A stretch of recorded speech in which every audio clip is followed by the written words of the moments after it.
Efilism. You might have heard of it before, but you might not really understand what it is. It's a topic steeped in controversy. The ideas, the implications, and the associated people have fueled debates and infighting. In this video, I'm going to be diving into the ideas behind Efilism and looking at what relation it has, if any, to antinatalism. Let's get stuck in.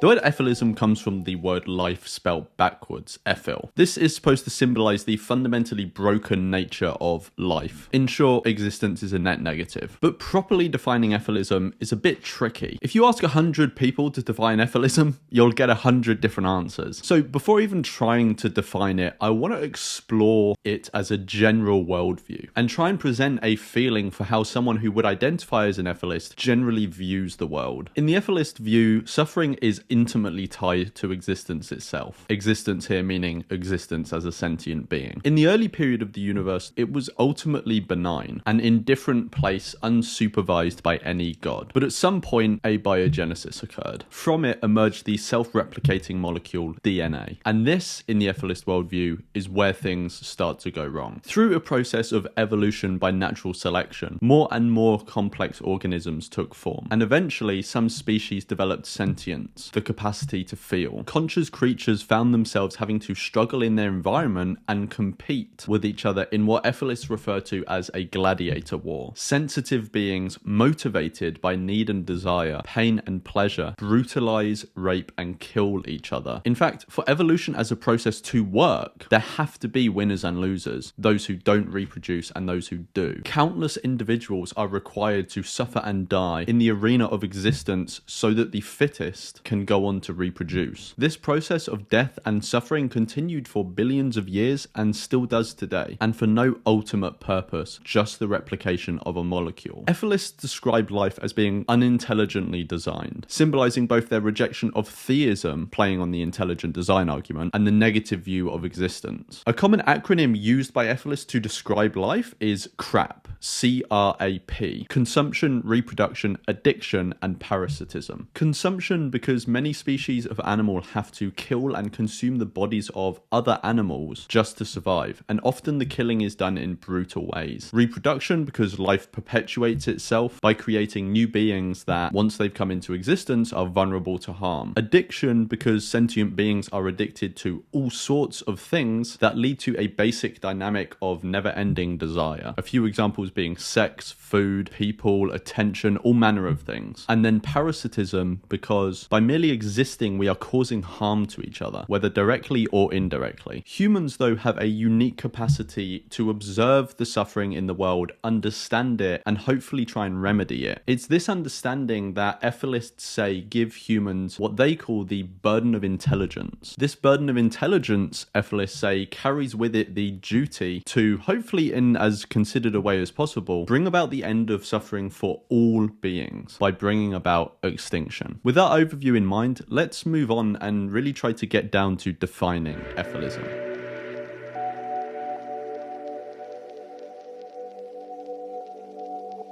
I considered starting this section by going over some existing definitions of Efilism that I'd found scattered around the internet, but ultimately I found this approach to just be more complicated than it was worth. None of the definitions that I came across were really crisp or concise, and often just didn't cut to the core of what I understand Efilism to be. So instead, I've put together a few definitions that I believe are crisp and concise, and get to the core of what I think people mean when they talk about Efilism. So there are three definitions that I'm going to cover, but I want to make clear now that I only think one of them really captures what I understand Efilism to be. The first I'm going to present, which I don't give a name to, simply isn't Efilism in my view, but it often gets confused for Efilism, often by self-identifying Efilists, and that's kind of why I want to cover it, just to clear up what I see as a confusion. The second is called Efilism with force, which is what I actually understand Efilism to be. And finally, the third is called Efilism without force, which is close to what I believe Efilism to be, but for reasons that we'll get onto later, I find kind of incoherent. So let's begin.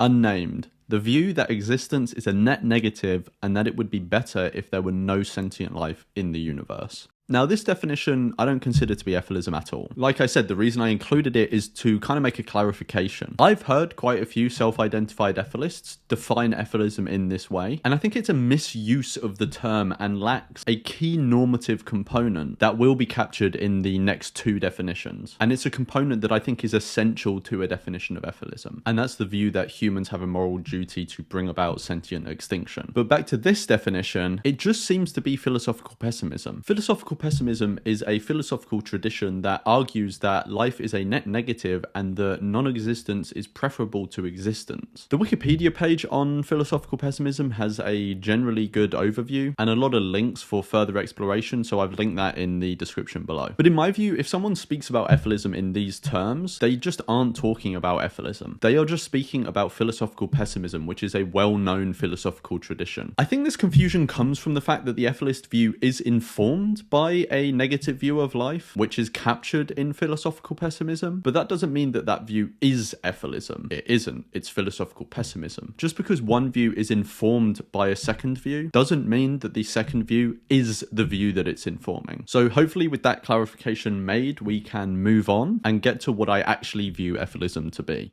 Efilism, the view that existence is a net negative and that it would be better if there were no sentient life in the universe, and that humans have a moral duty to bring about sentient extinction. Efilism differs from what we've just been discussing because it introduces a normative component, the view that humans have a moral duty to bring about sentient extinction. This extinctionist duty under Efilism can, in some cases, be extended to all life, including non-sentient life, but I'm not going to cover that here because I don't feel it's really necessary. And if you believe that Efilism applies to all life rather than just sentient life, then the same basic points apply anyway. I've covered the implications of extinctionist views in another video, and that is linked in the description if anyone wants to check that out in more detail. In this video, I'm only going to be giving a brief overview. So this table shows different forms of extinctionism and the commitment that they have to a use of force. Extinctionism is an umbrella term that is home to a range of views that see extinction as preferable. That is, they view it to be preferable if humans, for example, disappeared entirely and forever without leaving behind any successors. Efilism is a specific form of extinctionism. It's a form that has its scope as all sentient beings, or all life, like I said before, and it further differentiates itself from other forms of extinctionism in that it contains a moral duty for humans to bring about that extinction. Other forms of extinctionism may see extinction for whichever group they apply to as preferable, but not contain a duty for some other group to bring it about. So we're going to be focusing on the column sentient beings in this table. Now, however you cut it, Efilism commits someone to a use of force against at least some humans and most non-human animals. And this use of force can take different forms, ranging from separating the sex of a species to forced sterilization and killing. The reason there is this commitment to the use of force is because extinctionist views require the ending of lives. If existing lives are not to come to a natural end, perhaps because of some life extension technology, or that their continuing will pose a risk to the overall project of bringing about sentient extinction, then they have to be terminated for extinction to be achieved. If we look at dying off extinction first, force would be required. Dying off extinction occurs when no new members of a species are being produced, or at least not enough to replace the existing members who are dying off. Non-human animals are not going to voluntarily cease reproducing, so an intervention is going to be required to either separate the sexes or sterilize them. There may be some way that non-human animals could be sterilized without some use of force, but this probably wouldn't be practical in reality, even if it is technically possible. When it comes to killing off extinction, again, this is going to require a use of force. Unless Efilists are going to wait for some sort of world-ending natural disaster to happen and then ensure that it isn't prevented, then humans are going to have to proactively intervene to end the lives of all sentient beings. The plausibility of extinctionism is another thing, but this is the general conceptual framework that I think we're working with when it comes to a use of force. Efilism, though, can be divided into two further subcategories. Some Efilists maintain that extinction should be brought about about by any means necessary, provided that the means being used is expected to minimize harm. Other Efilists maintain that only non-violent and non-coercive means should be used, and if these means aren't available, then we should just desist from pursuing extinction. We can call these views Efilism with force for the former and Efilism without force for the latter. Although Efilism without force doesn't seem to be a reasonable view in practice, as bringing about sentient extinction is going to require the use of violent and coercive means, but the view forbids such means. So it provides humans with a significant duty, but forbids it the means to fulfill that duty. This to me kind of seems incoherent. So in reality, it seems like the definition of Efilism is going to have to contain the acceptance of some use of force. Having laid that all out, let's just make the core components of Efilism explicit. So for Efilism with force, you've got 1, the view that existence is a net negative and that it would be better if no sentient life existed, and 2, the view that humans have a moral duty to bring about sentient extinction, with subclause A, the view that it is morally permissible to bring about sentient extinction by any means necessary, but preferably via those that are expected to minimize harm. Then you've got Efilism without force, which has 1, the view that existence is a net negative and that it would be better if no sentient life existed. 2, the view that humans have a moral duty to bring about sentient extinction. And then the subclause B, the view that it is morally permissible to bring about sentient extinction by non-violent and non-coercive means only. I've already laid out why I view Efilism without force to kind of be incoherent, and as such, taking this all in the round, I feel like the most reasonable definition of Efilism is this. The view that existence is a net negative and that it would be better if there were no sentient life in the universe, and that humans have a moral duty to bring about sentient extinction by any means necessary, but preferably via those that are expected to minimize harm. Unless I'm very much mistaken, this seems to capture the necessary and sufficient components of the Efilist view. And this is what I'm going to mean when I say Efilism going forward in the video. Of course, many people may have other views on what Efilism is, and that's okay. Whatever is in this video that is relevant to your definition will carry across, and whatever isn't, won't.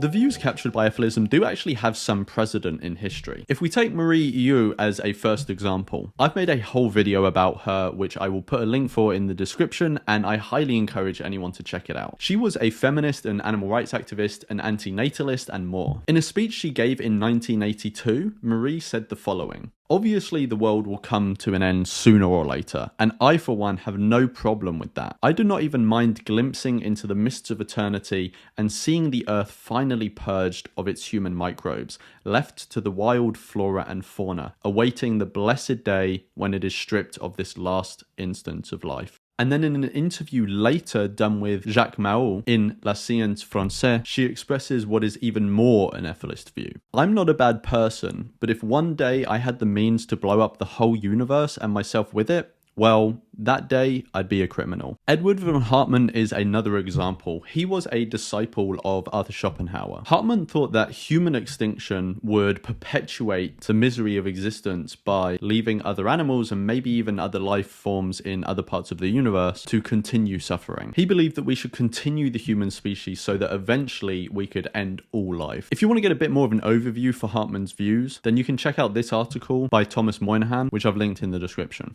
A third example is Ulrich Horstmann. Again, for anyone that wants a general overview of Horstmann's views, then you can check out this article by Lenny. But in short, he sees life as deeply tragic and unfortunate. In his book Das Untier, Horstmann argues for, as Lenny says, the total annihilation of the human race, a complete destruction of the planet, and the eradication of every trace of life by means of a final massive thermonuclear strike in order to end suffering once and for all. It's also worth at this point mentioning the benevolent world exploder thought experiment. This thought experiment was devised in 1958 by Roderick Smart as a reductio ad absurdum to negative utilitarianism. In his paper Negative Utilitarianism, Smart says this: "Suppose that a ruler controls a weapon capable of instantly and painlessly destroying the human race. Consequently, the use of the weapon is bound to diminish suffering and would be the ruler's duty on negative utilitarian grounds. Would not our benevolent world exploder be truly the savior of mankind, and for that matter of the animals too?" And the discussion of this thought experiment is quite common in Efilist circles under the name the red button thought experiment. So anyway, this idea of ending all life and the willingness and commitment to do so is not new.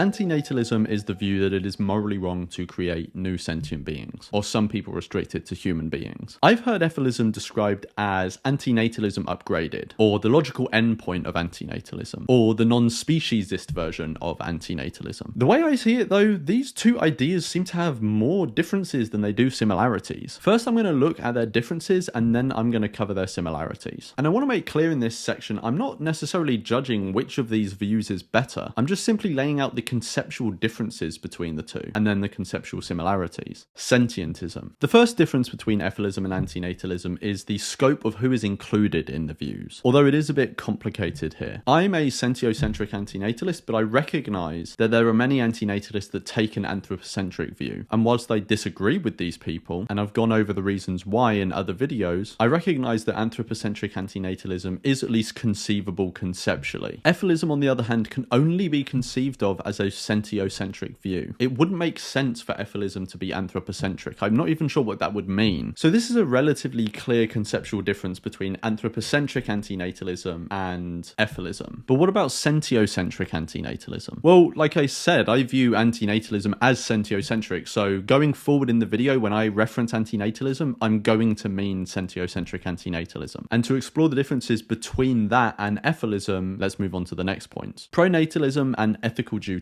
The second difference is the ethical duties attributed to us under antinatalism and Efilism. Antinatalism attributes a negative duty to individuals, the duty not to create other sentient beings. I've explored the boundaries of this duty in another video, Should Antinatalists Be Vegan? Again, that's linked in the description. Efilists seem to generally support this duty, but it's potentially in conflict with what Efilism prescribes. As I've said, Efilism attributes a collective positive duty to humanity, the duty to bring about sentient extinction. If humanity's continued existence increases the likelihood of bringing about sentient extinction, it could be argued that Efilism wouldn't support this individual negative duty not to create at least human beings, or to stand in the way of someone else who is creating human beings. This reminds me of something I recently read in David Benatar's new book, Very Practical Ethics. In it, he examines the individual duties we may have with respect to global warming. He posits two minimal duties that are plausibly within everyone's ability to fulfill. The first is a negative duty not to stand in the way of changes that would minimize or counter global warming. The second is a minimal positive duty to vote for proposals that would minimize or counter global warming. Perhaps similar duties could apply to individuals under Efilism with regards to the continuation of humanity, if it would increase the likelihood of sentient extinction. Individuals might have a negative duty not to obstruct the continuation of humanity, and a minimal positive duty to support actions that ensure it. But again, none of this is particularly clear. There doesn't seem to be any coherent or even exploratory framework for individual duties under Efilism. Not that I've seen anyway. There are vaguely analogous issues in antinatalism that have been subject to scrutiny and discussion. Like in chapter 6 of David Benatar's book, Better Never to Have Been, he discusses the permissibility of limited reproduction in the context of a phased extinction. I won't go into the exploration here. The point I'm simply trying to make is that it's something that has at least been subject to examination and exploration in antinatalism. Personally, I've not seen similar exploration or examination in Efilism, where the tensions actually seem to be much more prevalent and severe. Benatar's discussion on phased extinction is within the context of a relatively immediate endpoint. In Efilism, on the other hand, the permissibility of procreation would be relatively open-ended, with no meaningfully identifiable endpoint, as sentient extinction is much harder to achieve and verify than human extinction. Extinctionism. The next difference is that extinctionism is inherent in Efilism. In fact, Efilism is a species of extinctionism rather than being a type of antinatalism. It's a sentiocentric form of extinctionism rooted in philosophical pessimism. For antinatalism, extinction is simply a practical consequence of the moral duty not to create sentient beings, rather than an explicit goal. Again, I've discussed this topic at length in another video if you want to learn more. Violence.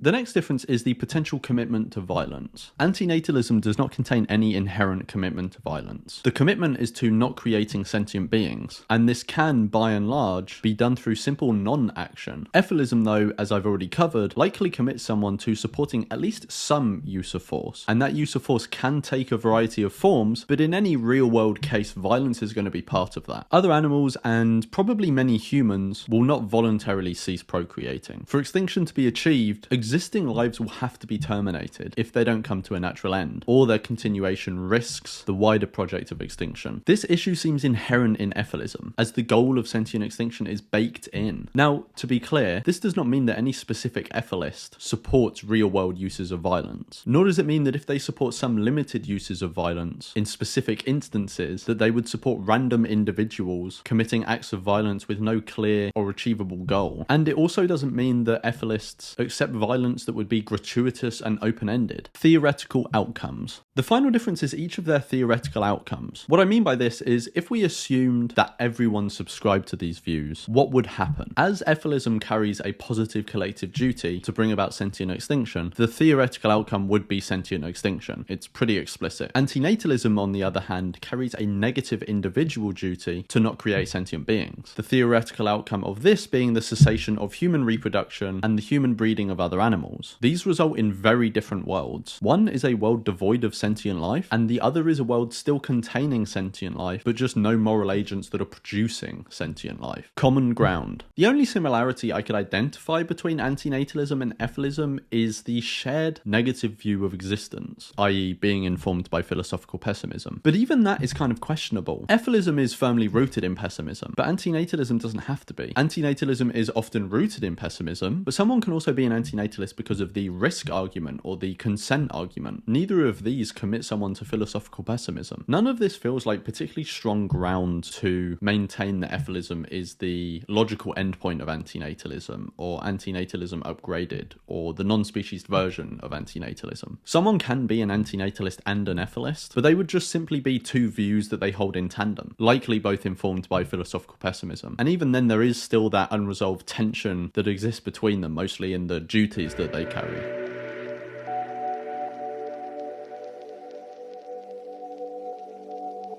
Does Efilism offer anything of philosophical novelty? Much of the Efilist worldview is simple philosophical pessimism. Take the following excerpts from Arthur Schopenhauer's On the Sufferings of the World. Happiness and satisfaction always imply some desire fulfilled, some state of pain brought to an end. This explains the fact that we generally find pleasure to be not nearly so pleasant as we expected, and pain very much more painful. The pleasure in this world, it has been said, outweighs the pain, or at any rate, there is an even balance between the two. If the reader wishes to see shortly whether this statement is true, let him compare the respective feelings of two animals, one of which is engaged in eating the other. We are like lambs in a field, disporting themselves under the eye of the butcher, who chooses out first one and then another for his prey. So it is that our good days we are all unconscious of the evil fate may have presently in store for us: sickness, poverty, mutilation, loss of sight or reason. And this passage is from his essay on the vanity of existence. Life presents itself chiefly as a task. The task, I mean, of subsisting at all, gagner sa vie. If this is accomplished, life is a burden, and then there comes the second task of doing something with that which has been won, of warding off boredom, which like a bird of prey hovers over us, ready to fall whenever it sees a life secure from need. These passages seem almost identical to the worldview that Efilism presents. Then take these descriptions of the brutality of nature and the inherent violence and death in evolution from evolutionary biologists themselves. This example is from Charles Darwin's own autobiography. That there is much suffering in the world, no one disputes. Some have attempted to explain this in reference to man by imagining that it serves for his moral improvement, but the number of men in the world is as nothing compared with that of all other sentient beings, and these often suffer greatly without any moral improvement. A being so powerful and so full of knowledge as a god who could create the universe is to our finite minds omnipotent and omniscient, and it revolts our understanding to suppose that his benevolence is not unbound. For what advantage can there be in the sufferings of millions of the lower animals throughout almost endless time? And here's a similar observation in Richard Dawkins' book, River Out of Eden, A Darwinian View of Life. The total amount of suffering per year in the natural world is beyond all decent contemplation. During the minute it takes me to compose this sentence, thousands of animals are being eaten alive. Others are running for their lives, whimpering with fear. Others are being slowly devoured from within by rasping parasites. Thousands of all kinds are dying of starvation, thirst, and disease. Nature is not cruel, only pitilessly indifferent. This is one of the hardest lessons for humans to learn. We cannot admit that things might be neither good nor evil, neither cruel nor kind, but simply callous, indifferent to all suffering, lacking all purpose.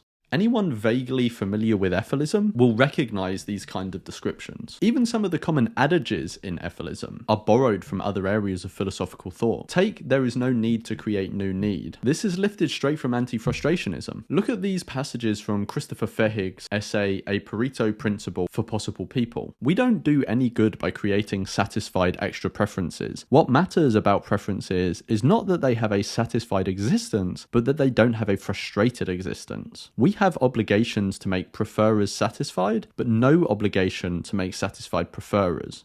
Another point of discussion in Efilism is the red button, as I've already mentioned. Again, this was devised back in 1955, with its original formulation being a reductio ad absurdum to negative utilitarianism. And very quickly, if you want to hear my thoughts on the red button and a discussion that I've had on it, you can find those both linked in the description. None of this is to make an accusation of plagiarism towards Efilism, or even to say that we should not borrow ideas from established philosophies and thinkers. We as individuals can be pluralists and draw from different philosophical schools, but it is just to say that there may not be anything particularly novel in Efilism. Efilism seems to be a constellation of pre-existing views, including philosophical pessimism, negative utilitarianism, anti-frustrationism, existential nihilism, and maybe antinatalism. But this is all repackaged in what is often firebrand rhetoric and metaphors. Having said that, whilst Efilism doesn't seem to provide anything of philosophical novelty, it does seem to be a term that denotes a specific extinctionist view that has some following. As such, maybe it does serve as a term some value in identifying this specific view, a sentiocentric form of extinctionism grounded in philosophical pessimism. Each of Efilism's components are already captured by existing philosophies, but this specific combination of views seems to have some following, and so it seems valuable to have some identifying term for it.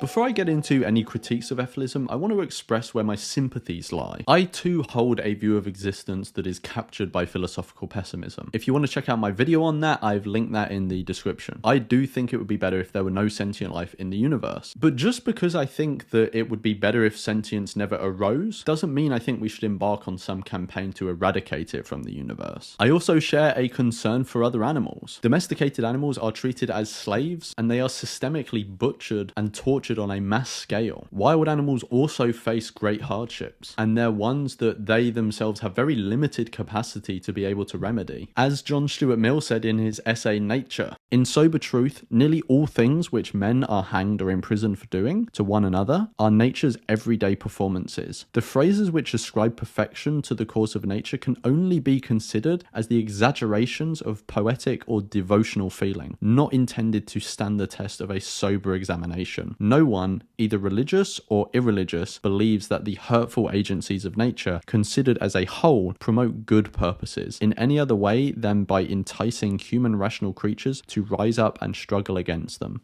I think that we should, in a considered manner, in principle, intervene to help wild animals, as and where we have a good reason to think that we can do so effectively. If people don't share this sympathy, I really encourage them to look into this topic. One great essay to start with is Debunking the Idyllic View of Natural Processes by Oscar Horta. Having shared my sympathies, here are my critiques. Nirvana fallacy. My first critique of Efilism is that I believe it commits the nirvana fallacy, or the perfect solution fallacy. It presents what is claimed to be a perfect solution to all problems, ending all suffering by ending all life, but one which is completely implausible. Imagine someone devising a whole philosophy around ending global traffic accidents by putting a total ban on the use of vehicles. Yes, this is logically possible, and it would stop all traffic accidents, which are a problem, just like it's logically possible to end all sentient life to stop suffering, which is also a problem, but both solutions are extremely implausible. So it seems like there's very limited value in discussing them when trying to address the concerns that they are concerned with. Making the perfect the enemy of the good. My second criticism of Efilism is that it seems to encourage utopian thinking. I have seen endless fanciful thought experiments conjured up, like the red button, to supposedly deliver us from suffering. It would be much better if those minds and that time were put towards achievable goods. Playing a role in smaller changes is not going to solve the whole problem of suffering, but it's actually achievable. There are whole organizations out there, established groups of people, working on practical means of alleviating suffering. We shouldn't make the perfect the enemy of the good, especially when the perfect seems to be a pipe dream. And to be clear, Efilism doesn't preclude someone from supporting these smaller, short-term efforts to do good. But I worry that Efilism can draw focus away from more achievable goods to a grand solution that is liable to the other critiques that I'm laying out. Justifying violence and a lack of appreciation for fallibility. My third critique is that this form of utopian thinking can encourage people to commit or support horrific acts. In any realistic scenario, ending all sentient life will involve large amounts of force and violence. Obviously, any person who supports such an endeavor would presumably support the one that minimizes harm, but in reality, it's difficult to identify which means would actually minimize harm. And even then, it's not obvious that we would actually be able to implement that means in practice. We also need to account for human fallibility. Humans can be wrong about the conclusions we draw. We need to be really careful when drawing conclusions that justify enacting significant violence on others. Many despicable acts have been committed throughout history by people who were convinced that they were doing good, or even had the solution to all of our problems. It's also worth noting that this standard for violence would also have implications for other situations. Under this standard, presumably someone would be justified in ending the lives of an isolated population on an island that the wider world has no contact with or knowledge of, and will not come to learn of their demise if violence was the only means. And that's because, for all intents and purposes, on this local scale, that would be the extinction of sentient life. If this seems at all troubling, then it should give someone hesitation for drawing the same conclusion about all sentient life generally. Now, to clarify, I'm not saying that violence is never justified. We can all think of instances where violence is justified, like self-defense. What I'm saying is that utopian thinking can lead us to rationalize much more violence than we're actually justified in inflicting. Violence that in reality probably isn't going to achieve the thing that we want it to. Hard to verify end goal. My fourth critique of Efilism is that it has an end goal that seems to be almost impossible to verify. How would you know when sentient extinction has been achieved? Leaving even some life behind could allow the return of the circumstances that Efilism was aiming to eradicate. This again seems like very shaky ground for the justification of violence and ongoing human reproduction. Even if this isn't a flaw in the Efilist ideas, it is a flaw in carrying out Efilism in practice. And whilst the Efilist view can be restricted to just Earth rather than the whole of the universe, which would make this less of an issue to verify, it wouldn't eradicate the issue. Lack of clarity on individual duties. Finally, my fifth critique is the lack of clarity surrounding individual duties. I've already spoken about this, so I'm not going to go over it again here, but the relationship between an individual's duties under Efilism and this collective duty it attributes to humanity to bring about sentient extinction really needs to be examined and fleshed out. There are potentially major conflicts that haven't been fully laid out, let alone rectified.